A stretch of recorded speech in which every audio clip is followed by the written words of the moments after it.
Hi, it's me again with Corel Draw Tips and Tricks. I'm emailing back and forth. Somebody wants a weave pattern, but they're going to engrave it, so you can't really do too much with colors. And for the one I'm doing it for, I'm going to show you a little trick at the end that might help you on this. Well, maybe not, because of what we got to do. So I just took a knife off the internet and made the knife sheath or the case for the knife. And that was one of his questions, how to make this pattern. Well, I don't know if this is the pattern he wants, but this is kind of like a basket weave. And if I was going to do it for a smaller knife, or for this area, I would have made these closer together and smaller, but just to get the idea across. So I contoured the inside of the knife because I don't want the pattern going all the way to the edge. And I'm going to set my nudge is pretty big. Let me see. I'm going to set my nudge factor on like 12 inches. And I'm going to take my inside of my sheath, and first of all, I'm going to move both of them to kind of like the center of the pattern. But then I'm going to take the outer one away, and I'm going to select both items. My pattern is grouped, so we got two items selected, and I'm going to go intersect. And then look at this. You move it over, and then I would strongly move over your line and make it black, and maybe make both of them black.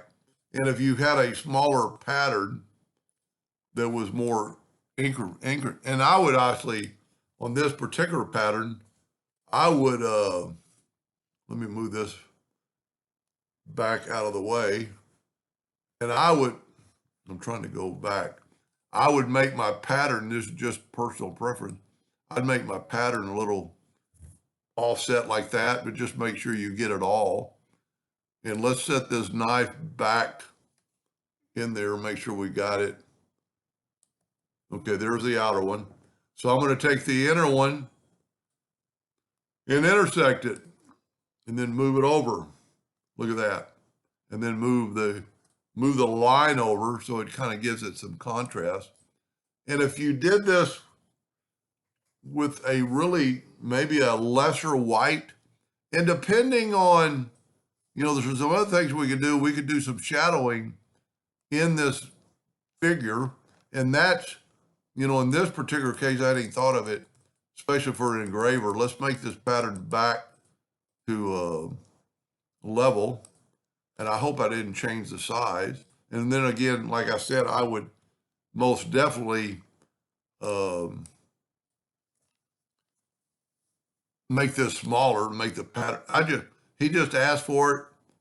And let's see if we can't ungroup this. Well, I know we can ungroup it. I'm going to go and ungroup all. I'm going to see if I change the size of this. If I move this over, yeah, see, it's moving it over too far.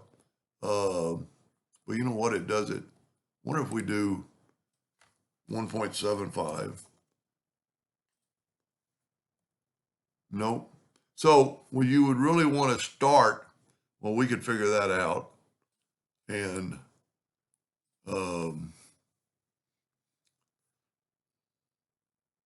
wish I wouldn't have made this a different size that I wanted. Let's take let's just use the parallel dimension tool, and let's go from the outside of that one to the inside of that one. So we got 2.34. So let's change our nudge factor on 2.34. I don't think I'm Control D and make a duplicate. Good, it worked. Because now what I would do to this to make it work for the engraver, I would take, and this is just an idea, would be to take your interactive fill tool and go across the whole thing, but make it black on both edges. Now, just a second, I'm going to have to add some gray. And then I would add pretty light gray in the middle. And see, it's going to look like it's going underneath there. Maybe even add another one a little closer and a little closer to this. See, and it's going to look like that pattern's going underneath there. Now, I just used the tool this morning or the other day, and I plan to make some videos on it. The attribute eyedropper if we go to effects and have it on fill, we're going to take everything else.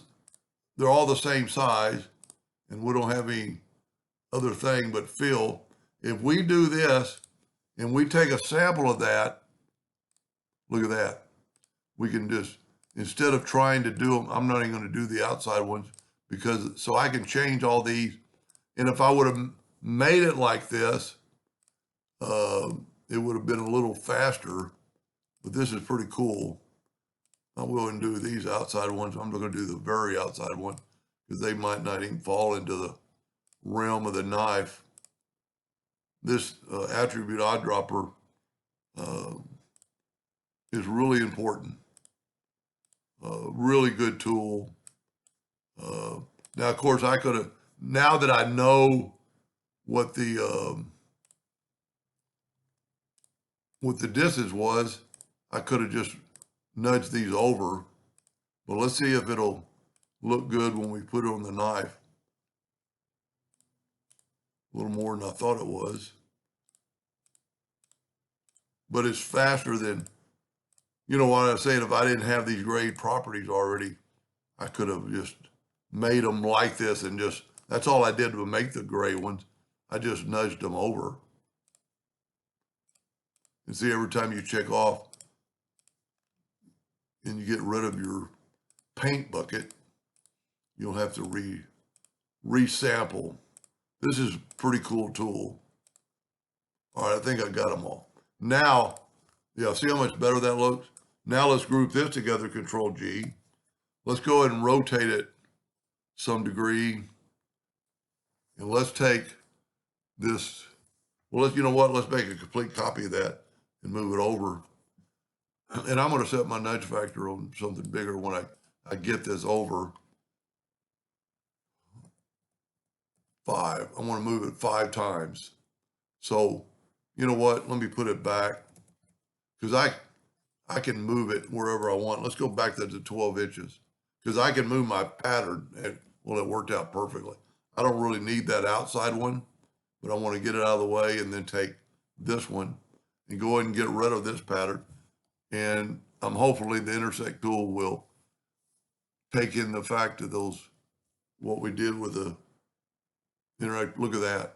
Now bring this back over, bring the, because I'm just saying, I would not go all the way to the edge and see how much that looks really 3-dimensional.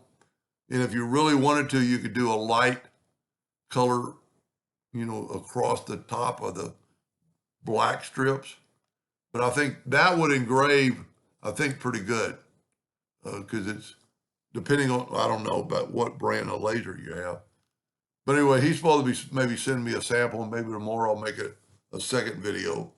But I hope that helped him and thank you for watching.